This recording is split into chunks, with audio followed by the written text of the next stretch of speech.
What is up, sports geeks, and welcome back to the first college basketball episode of the year. I'm your host, Josh, here, joined by Nick. As always, Nick, we're like a week late. We're a week into the college basketball season here. Typically, we would have dropped one last week before it started. We just didn't get around to it, but we're here 1 week into the season, and holy smokes, there's been so much that's gone on. I mean, on night one, we had the doozy of a game that Arizona came out on top against Florida. And then we had BYU against Villanova. That was a great matchup as well. So night one, it kicked off the chaos, and it's been nothing but that all week.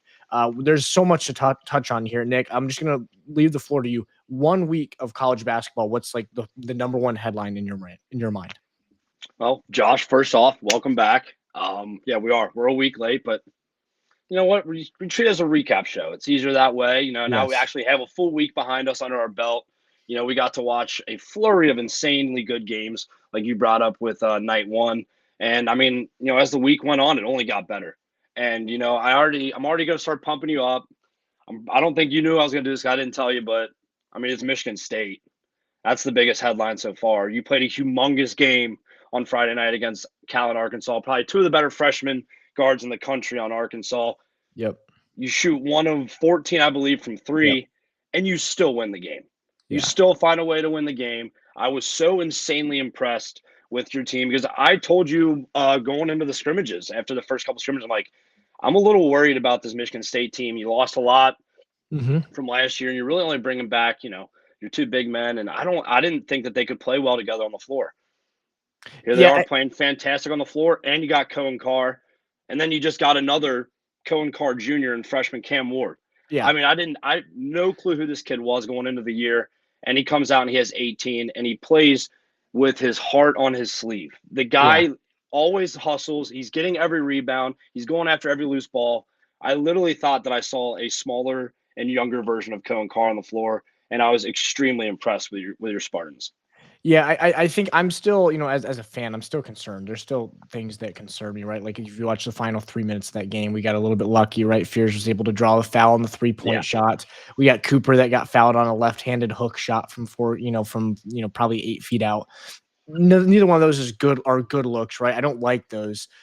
So there's still concerns to me, but absolutely, I mean, huge win for us. I think to me, the biggest headline has got to be just the freshman class in general. I mean, this freshman class is the deepest and the best freshman class we have seen maybe ever, right? Certainly in the last 15 or 20 years. I mean, I literally had to write them down so I wouldn't miss Yeah, any here because it's crazy. it's so bad. Koa Pete for Arizona, first night one goes for a 30 piece, right? And looks as calm gets. He's playing against the reigning national champions and looks like as cool as a cucumber. And then you've got Cameron Boozer, obviously, right, with Duke, AJ DeBansa with BYU, who, by the way, I want to touch on really quickly, is one of the most unselfish basketball players I've ever seen, which not in a bad way. I want to make sure it's not like he doesn't want to score. He wants his team to score. And so Yes. if he's got a good look, somebody else has a great look, he's going to kick it out for the great look every time. I love him as a player. Obviously, Cameron Boozer, AJ DeBansa. You got Darren Peterson with Kansas, who looks as smooth gets. He looks like an Andrew Wiggins. Maybe it's because he's wearing the Kansas jersey as well. He looks like an Andrew Wiggins 2.0, just a smooth 3-level scorer. And then obviously you've got Caleb Wilson at UNC, has a spectacular game the other day.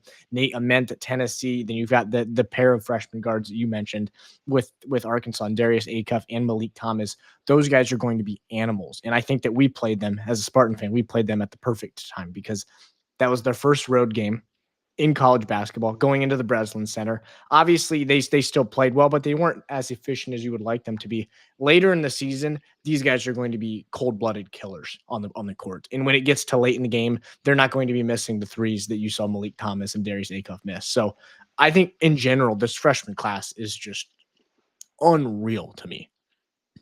No, I mean, I would agree. And, a thing I heard today, just like listening to college basketball podcasts while I was at work, maybe we were talking about the wrong, set of freshmen.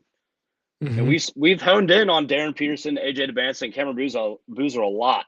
Those Yep. were always the number three, the top three. Like those are going to be your guys. And don't get me wrong, they had fantastic performances throughout the first week.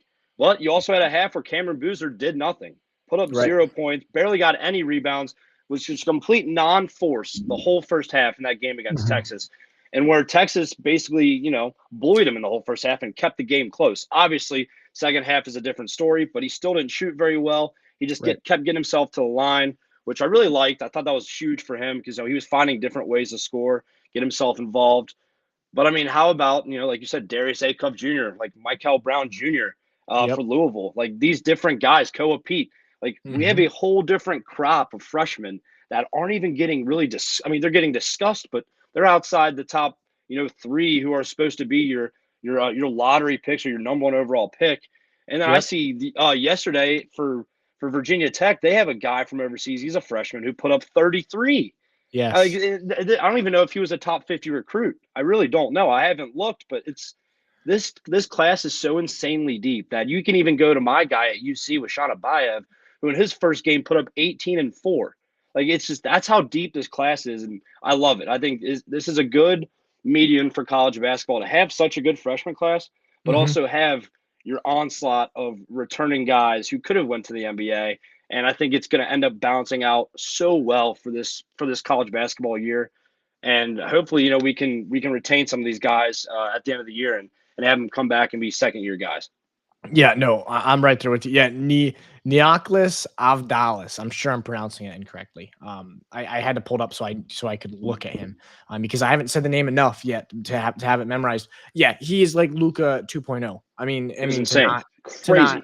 hype him up too much, right? But I mean, he is a literal 6'8" point guard that is able to manipulate the game however he wants to, right? If he goes to the draft, he's going to be a lottery pick. If he doesn't go to the draft and enters the portal, he will be able to choose any team he wants to play for and go play for them and make every bit of probably 3 or 4 million in doing Easily. that. So no, the freshman class is so good, and I don't think like I get what you're saying on the Boozer. I think I mean I don't want to overreact and say that he's not going to be a stud, right? It's just that the hype that everybody was getting at the top, I think made us maybe just look past the fact that Completely. the depth of this class when you have guys down there at 10, 15, 20, 50 with Cam Ward, right? Who put up Yeah. 18 and 10 against Arkansas.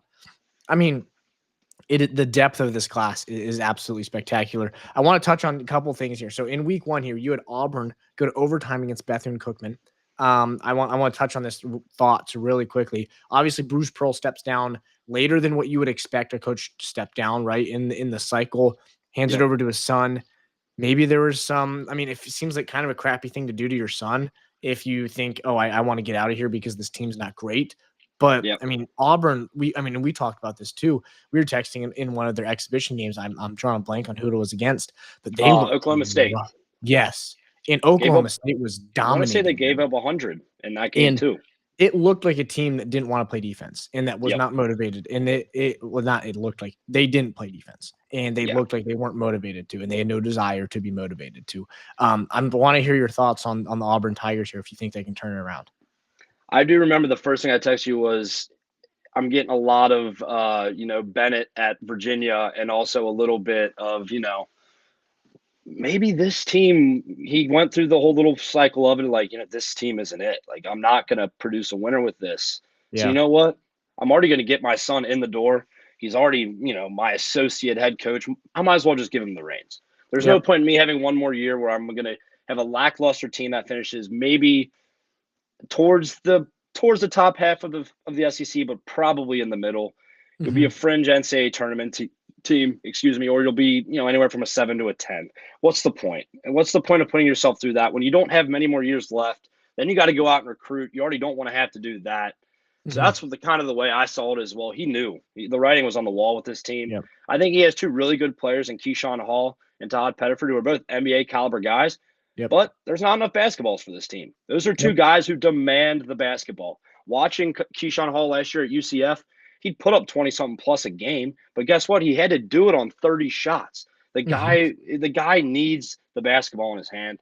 And then you're going to pair him with a point guard like Tahad Pettiford, who can get his too.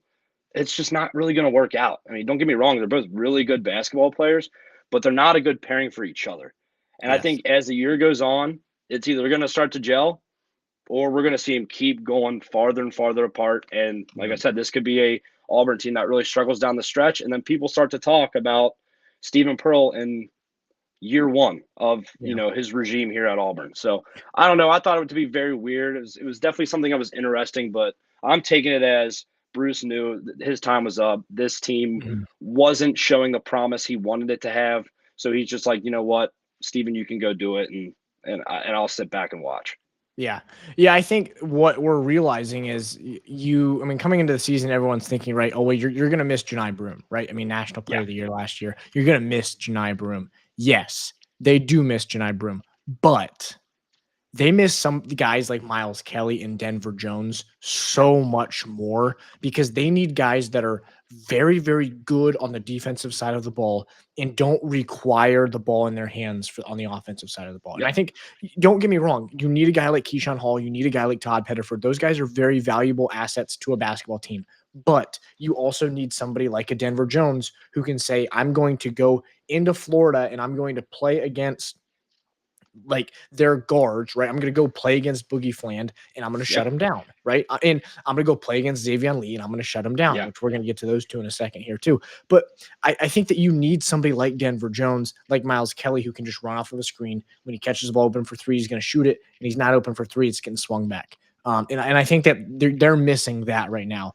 I think that I'm not sold on. I mean, I'm not sold on Stephen Pearl. I think obviously it's difficult to take over a team within a couple months, right? Yeah. And then get them turned around, especially by the beginning of the season. I think once we get into SEC play later in the season, get to really see Stephen Pearl settle in. I'll be curious to see what he does there, and also recruiting. Right, recruiting is a huge facet of the college basketball game and transfer portal recruiting in that. So be curious to see what he does there. But I want to get to Florida. So obviously they lose in night one, right, against Arizona. They looked great to start. Xavier Lee looked very, very good in the first half. I was sitting there watching it like, holy smokes. There are a lot of people that are going to be put on notice about Xavier Lee. And I still believe that, but second half certainly struggled a little bit more. I thought Boogie Flands struggled a lot pretty much all game. And I think that this Florida team, I'm not out on this Florida team at all. I know I've seen a lot of people that are obviously we're not going to overreact with one game, but Yeah. very concerned about this Florida team. I'm personally not. I think that Xavier Lee has showed me last year and showed me glimpses in the first half against playing against somebody like Jaden Bradley, right, who's a seasoned guard that's very, very good. He showed me he is plenty capable of playing at this high power five, competing for a national championship caliber team and dominating still. He's going to get there. He just needs to get his feet under him a little bit. Also, when you have your one guard and your two guard playing their first games for your team against an elite caliber Yeah. team like Arizona, it's very, very difficult to get settled in, to get yourself into the offense that you want to when you're in clutch time, right? When you're trying to get everybody where they want.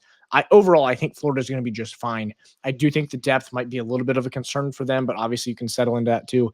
But personally, I think the Florida guard play, I'm not out on them yet. I'm actually plenty high on them. I'm curious to see what they do for the next month and a half, though. Yeah, I'm not gonna lie. I text you. I have reacted 100%. It was just surprising to me to see Florida and Xavier Lee and Boogie Fland play so well in the first half and just Mhm. control the game. At one point, they were up 10 plus, and it almost felt like they were going to run away with it. And we Yep. were going to find ourselves in the second half of this game where they're up by 20 and they're kind of on cruise control. No, that completely changed. And I give that credit to Arizona. I mean, they came out in the second half and they punched them in the mouth. They Yep. did. They were like, we have a lot more of a want to spunk to win this game. We're going to bully you, and we came out and we did it. And like you said, Bradley was fantastic. Jaden Bradley, I mean, he came out had 27 points. Koa Yep. Pete had 30. I mean, that's Yep. 57 alone right there. I mean, that's out of two guys. And I think this Florida team will be fine, but there's a real problem with their front court or their back court, excuse me, and it showed. I mean, you see Mhm. what they had last year. Those guys, you're gonna miss those guys a lot. I mean, a lot of people thought, oh, well, you're bringing in Boogie Fland and Xavier Lee. I mean, you're gonna miss them. Don't get me wrong. Obviously, on your national championship team, but you brought in two really good guys to kind of take over the realm and play for them, and you didn't really see it. I Yeah. think I thought you saw it at points with Xavier Lee. You saw it at points, but there was also points in the game where he looked scared. There was Yep. points where he wasn't really trying to lead the team, wasn't trying to be that lead guard. It was kind of, floating off into the corner. At one point, he was standing in the corner and actually fake took a three. There's I shit you not, there was video of him fake like doing his jump shot from the corner. It's like, what are you doing? Go out there and be that guard. Like, you Mhm. are that former player of the year in the Ivy League. Be that leader. And because Yeah. obviously you're not going to get it from Boogie Fland. And all that really showed with me is Boogie Fland rankings can sometimes overhype people. Sometimes you can get rated wrong. And I think this kind of goes back to, maybe Cal telling him, hey, I have two other guys coming in. Maybe you need to go find somewhere else. And maybe it was just writing on the wall with him, like, look, it didn't work out. Maybe Mhm. you're not the same high caliber guard that you were in high school. And that happens to a lot of players. Now, don't get me wrong. Like I said, it's only one game. So I'm not going to overreact too much to it. But I think that's something you need to look at with him because, he didn't have good numbers. He was constantly on the floor or, he literally got hurt at one point in the game, which two huge free throws, which really would have swung the game, probably tied it up. He Mhm. can't take them. So then they have to have their center come in, and he absolutely clanks both, like not even close to making either one of them. But no, I think it's really going to be guard play. You look at it Yep. because when you take out Boogie Fland or Xavier Lee, CJ Ingram came in and he shot up an air ball. He shot another three that he put off the side of the backboard. And then Yep. Isaiah Brown came in for, a minute or two because they needed to put somebody in to try to Mhm. give them a spark, whether it be defensive or offensive end, and they got nothing from it. Yep. Yes, they only lost by 6, but this is a game that Florida easily could have won, probably should have won, but they let two guys on the other side bring the toughness to them and put up damn near 60 on them to win the game. Yeah. Yeah. No, I mean, I think, in all honesty, Boogie Fland, somebody that dealt with injuries last year, right? So he didn't get to play a full freshman year. So calling him a sophomore is almost a little bit, harsh, Yeah. right? Because he played 20 games last year. So I think that realistically, I want to see Boogie Fland over the next month of non-conference games. Obviously, they're going to have some more difficult games sprinkled in. I want to see them. I want to see him in the games when you're playing a team like North Florida, right? When you're playing a Yep. team that's just straight up not good, I need to see you come out and just look like the ball dominant quarterback that you need to be for Yeah. this team. He could average 8 points a game, and this Florida team could be elite. That I think if he were to go out there and average 8 and 8 with 2 turnovers a game, this Florida team takes a huge jump.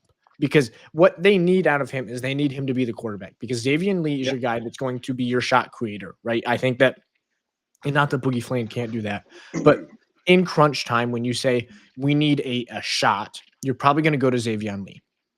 When you say we need somebody to go create a shot for somebody else, it's probably going to be Boogie Fland. Yeah. And I think that's what we Yep. need Boogie Fland to really show. And I think he's plenty capable of. I just want to see him do it. Right. And I think the next month and a half is the perfect time to work out, right? Those funks that you have and get settled in as the quarterback of the offense. But I want to move on to a question I have for you, and I'm curious to hear your answer here. So, most impressive freshman through week one. I'm curious to hear your answer here because there were plenty of elite performances, right? And also some guys that Yeah. were really highly touted recruits that maybe didn't play elite, right? Like somebody like Cam Boozer was not elite, right? He's going to be. He wasn't Yes. through week one. I'm curious who your most impressive freshman was in week one here. All right. So I was down to 2, and one of them we've already talked about a lot. So instead of picking Koa Pete, I'm actually going to go with Caleb Wilson of North Carolina. Um, right now, I think he's playing as the top freshman right now. He Mhm. was Yeah. fantastic. He's averaging right now. He's averaging 23, 6, and 4, and he's doing it on 77% shooting from the field. That is fantastic through 2 games. One of those being against Kansas, which makes it even better. He put up 24 and 7 against Kansas, and then after the fact in the media room, I don't know if you heard what he said, but threw some jabs at old Darren Peterson throughout the process, Love it. basically hinting at like, yeah, when they played they were teammates in the McDonald's All American game together, and Peterson was a ball hog. Never passed him the ball, and he took that personally. And he does that every game. He has some type of slight that somebody has about him as his lock screen. And for this one, it was Darren Peterson, and he went out and showed it. He proved it. It Mhm. was fantastic the way he played, the way that he commands the locker room, the way he commands the whole arena. Before the game, he was on social media telling everybody and their brother that he wanted it to be a whiteout for this game. did see that. Schubert Davis said they haven't, in his 11 plus years of being around North Carolina basketball as a coach, he's never once seen anything like this or ever had a whiteout from one of his players making it happen. I mean, this kid is demanding everything from everybody, and I couldn't be more impressed. I mean, we're going to see obviously as it goes on the next couple of weeks, but right now he's been my freshman of the week. And freshman, I mean, I think he has a really, really good chance of continuing this because this is a North Carolina team that needs a guard like that. You just lose Seth Trimble yesterday in practice, a broken bone in his forearm, and they're saying 6 to 8 weeks, but you don't know the severity of what it really is. They're not going to tell us. They're not going to tell us that. They're not going to release that information. So, I mean, it could be on the back end of the 6 to 8 weeks, and you're going to need a guard to lead and step up. And I mean, he's the perfect guy right now. You got a guy that shoots 50% from the field, 77% from the field in general, only averaging 1 turnover per game, and he's still putting up 23 points. I mean, that's extremely impressive. I think that's the thing that kind of stands out to me too. And Koa Pete and Caleb Wilson were my first two, so I'm getting a little bit deeper into my bag for my third one realistically, but for my one here. But yeah, I love with Caleb Wilson when you see somebody, especially a freshman, as ball dominant as they are, as he is.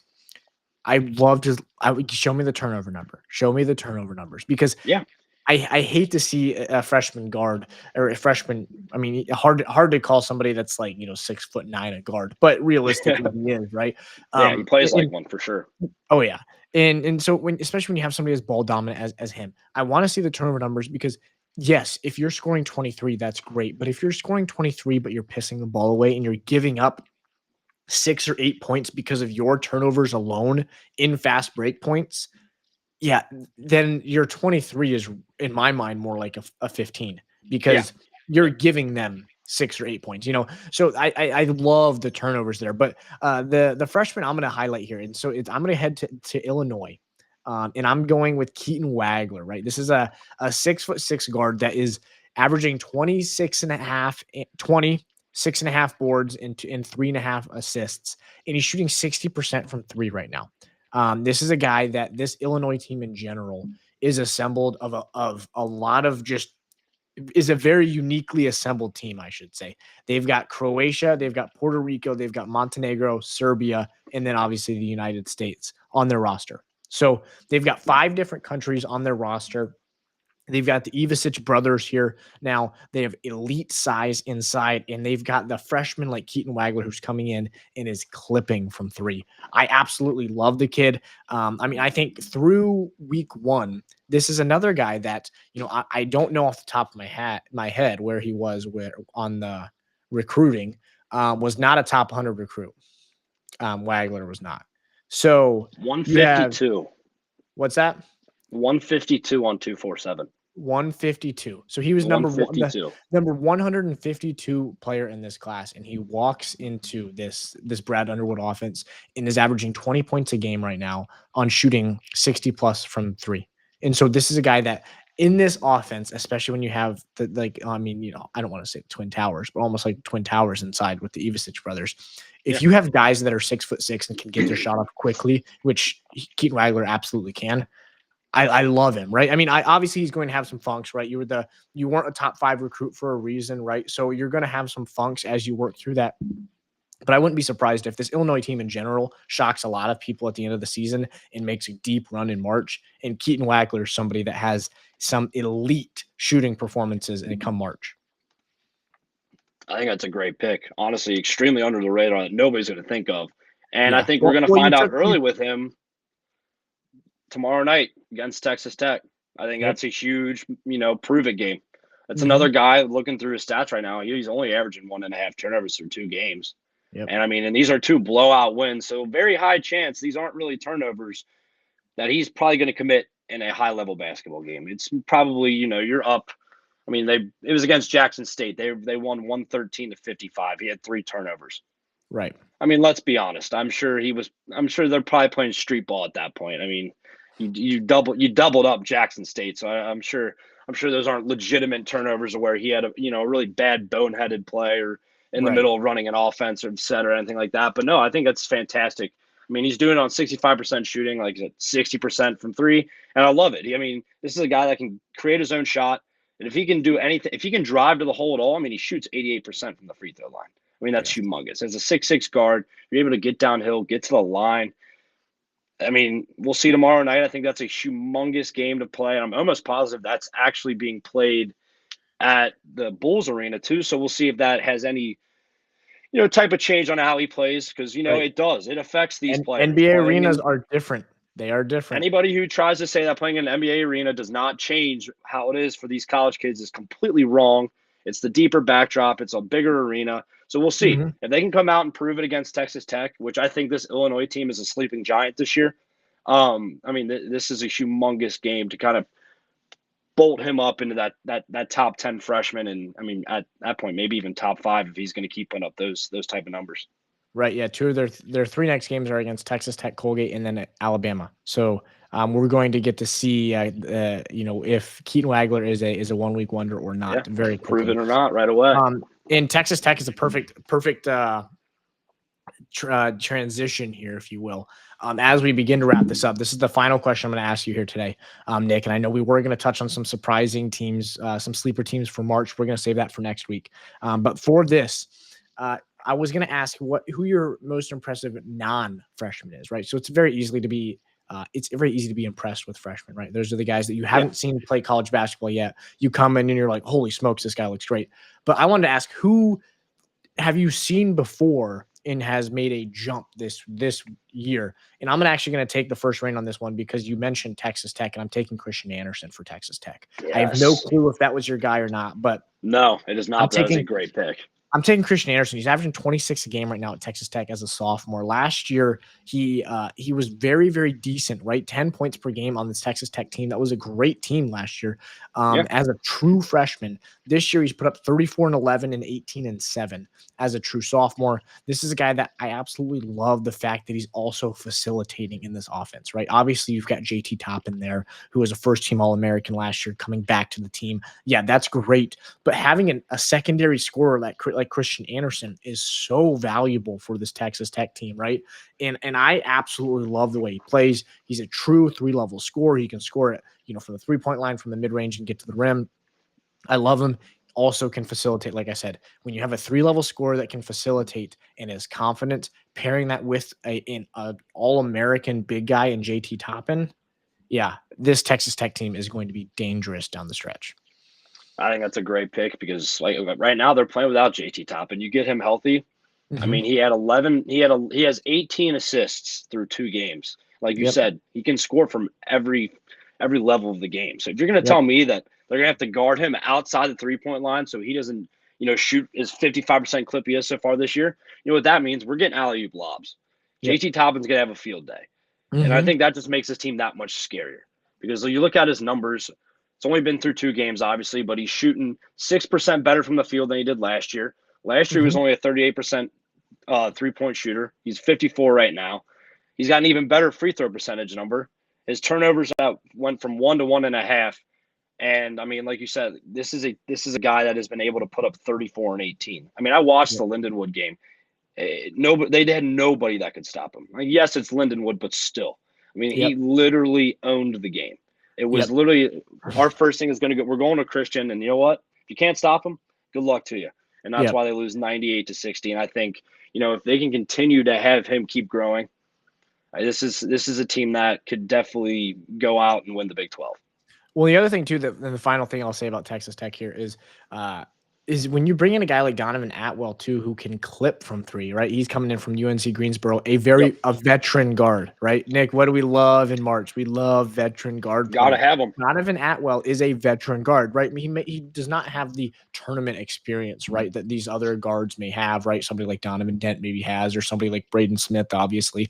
But Donovan Atwell is a veteran guard that's played in a lot of basketball games, and he is elite from 3, also averaging 20 a game so far. So my thing is when you have somebody like Christian Anderson who can run a 2-man game with Christian Anderson and JT Toppin, and then have Donovan Atwell to complement that 2-man game, it's a trio of scorers that is going to be very, very difficult to deal with for anybody come March. It would be difficult for Houston to deal with, and Houston can deal with anybody. So I'm very curious to see what this Texas Tech team looks like down the stretch. But over enough of Christian Anderson. Curious who's your most impressive non-freshman of week one. All right, so I can't lie. My pick is it's towards my Bearcats, but it's got to be Baba Miller. I mean, Mm. without Baba Miller on this Cincinnati Bearcat team, this team would be finishing anywhere from probably 13 to 16 in the Big 12 this year. Like he is a 6'11 forward, but he can play like he's a guard. Like it's really impressive the way that he's been able to play so far this year. He's averaging 21 and 10, and he's doing it on 83% shooting from the field. Like you've Yeah. watched any of his highlights through the first two games. The guy flies through the air, he gets rebounds, and he can also dribble. And then he can guard too. Mhm. It's been a fantastic thing to have, because when you're UC, you have to go and you have to replace a guy like Dylan Mitchell from last year. And you did. You went out and got a guy who's taller, a guy who is lengthier, a guy who weighs more, a guy who can score and shoot. But we're really going to see down the stretch, can he put it together and can he be that leader for a Bearcats team who needs to make it back to the tournament? And I feel like that's why he's my most impressive player, because watching him the past couple of years, he's been good, don't get me wrong, but he Yep. hasn't been I'm going to average 20 plus a game good. Like his Mm-hmm. freshman year at Florida State, he had averaged 4 points. Sophomore year, he averaged 8. Last year for FAU, he averaged 11. Right now, he's sitting at 21, and I don't think that's going to change much. I mean, if it Yeah. drops, I don't see it dropping below 17 the way that he's been playing basketball. And I feel like right now, through the first two games, our offense literally runs through him. And if he can't get any buckets, then we're in trouble. Yeah. No, yeah, I love the pick. I mean, like you said, a little homer pick, but that's okay because he has been spectacular. And there's a lot of guys like Jaden Bradley, even right. Jaden Bradley looks Yeah. spectacular, but we've already touched on him, right? Let's talk about somebody that we haven't talked about yet. And I love the Baba Miller shout there. My only comment here, and kind of one of our final comments here on the show is Cincinnati has to make the tournament. If Cincinnati Yeah. does not make the tournament, Wes Miller, you should be looking for a job because you are on year 4, correct? 5. Year 5 with the 5. Bearcats, Yep. and you haven't made the tournament yet. There are not very many programs in the Power 5 that with a reputation of being in the tournament that would allow you to even get to year 5 if you haven't made the tournament yet. So, and I know you've been very close, right? You've been on the first 4 out or the next Yep. 4 out, right? For back-to-back years now. I don't care. You have to build your resume and win games that you shouldn't win and don't lose games that you should win throughout the season so that when it comes to selection Sunday, you're not sitting there saying, I hope we get in. You're sitting there saying, I hope we get a good matchup. So Exactly. that's really my only comment about Cincinnati. But any closing comments here as we wrap this up? I will say this, just a quick comment. I was down to Baba Miller and also LeBaron Filan of Bama. Love He that. played fantastic in that game. It's just another classic showing of NATO. It's in Alabama. We're going to run. We're going to shoot. Yep. If you want to try to play our style, good luck to you. St. John's didn't work out. You tried. Better luck next time.